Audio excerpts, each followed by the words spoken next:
What's good, everybody? Welcome back to the channel and time for your Terra Luna update today. Make sure you subscribe to the channel because you guys have been absolutely killing it and we're going to talk everything going on with it and give this one a thumbs up. Let's get this to 500 likes. So look, Terra Luna 2126, we're going to talk about how this gets back to $100 in this video. People are saying it. Is that a reality? So look, 2126, we're seeing some volume down, $3 billion in the volume, down 27%. Diluted market cap at 1.5 billion. You can see down 12% of the day. People are absolutely swing trading this to death. Now, I got lots of comments yesterday on the burn mechanism, whether it's there, whether it isn't. Again, all I'm doing is bringing you what I believe and what the community are telling me is there. So, go and do your own research or anything like that. But it does look like the circulating supply is coming down. Don't care what anyone says. It does look like that based on what we were seeing. Tokens are being sent to the burn wallet. Now, it's through the Luna wormhole, so you're going to have to double check what that is. But what is the purpose of this video? Well, can Terra Luna get back to $100? That is what everyone's on their mind, or 120 in this case. Now, we've got the big announcement. This was announced by Do Kwon, the CEO of Terraform Labs, has written a proposal to fork Luna to a new chain with a cap of 1 billion coins.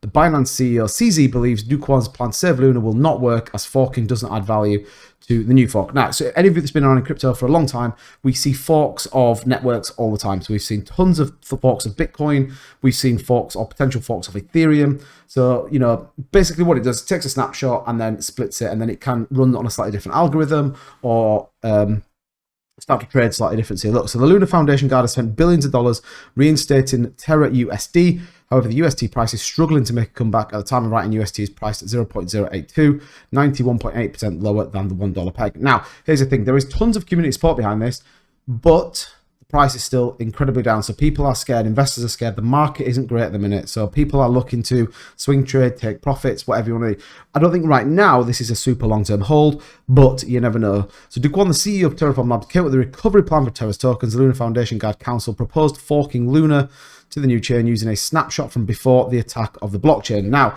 here's where it's kind of really interesting. So they did initially talk about giving the initial holders 10% of kind of the transactions, but they're on about forking before the hard dump. So if you then bought afterwards, you could lose all your tokens. So they're going to have to really think about it. But look, the recovery plan proposes a cap of 1 billion coins where 900 million tokens of the new chain are set aside to return to Luna and UST holders from before the depegging event, and chain holding at least 100 million tranches to be stacked on the network genesis state. Now we've got the kind of noise from Do Kwon, and you can sort of see what it kind of talks. So I'm going to go through the full proposal on it. But fundamentally, that's kind of what it is. And what it says here on point number 10, call to action, we encourage Terra developers to signal support and commit to build on the fork on public channels ASAP. So for me, this is kind of a bit of a last ditch effort to really build this project back. So you can see there are multiple proposals on Angora on the best steps to move forward for the community. After having read many of them, I have put down my thoughts on what I think the best steps are. So there is criticism. There is criticism because it's a little bit like, okay, we'll just fork it, move on, let's forget about it. What happens with the old chain where everything's on? And again, we've got to remember, and I talked about this on the video last night, some people have lost an unbelievable amount of money on this. Some people have made an unbelievable amount of money on it. It swings and roundabout, but there are significant losses in this. On behalf of CZ, Binance asked the Terra team to compensate retail users first and supported the prioritization of the smallest wallets with UST deposits on Anchor.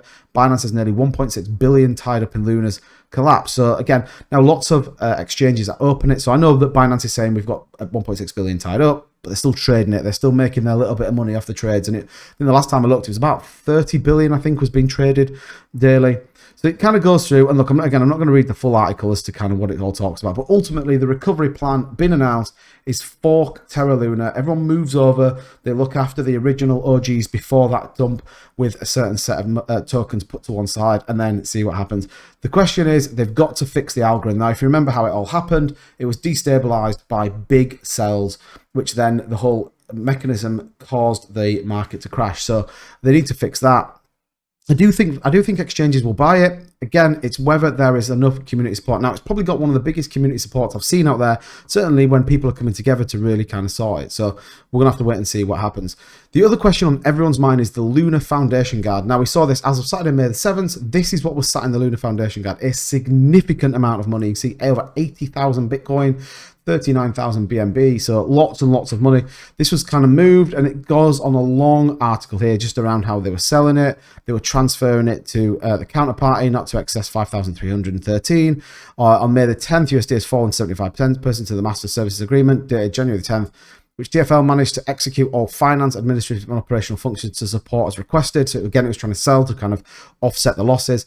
And it kind of goes through and it talks about exactly where we sit right now. So look, the foundation is looked to use its remaining assets to compensate remaining users of UST, smallest holders first. So a lot of what Binance was saying.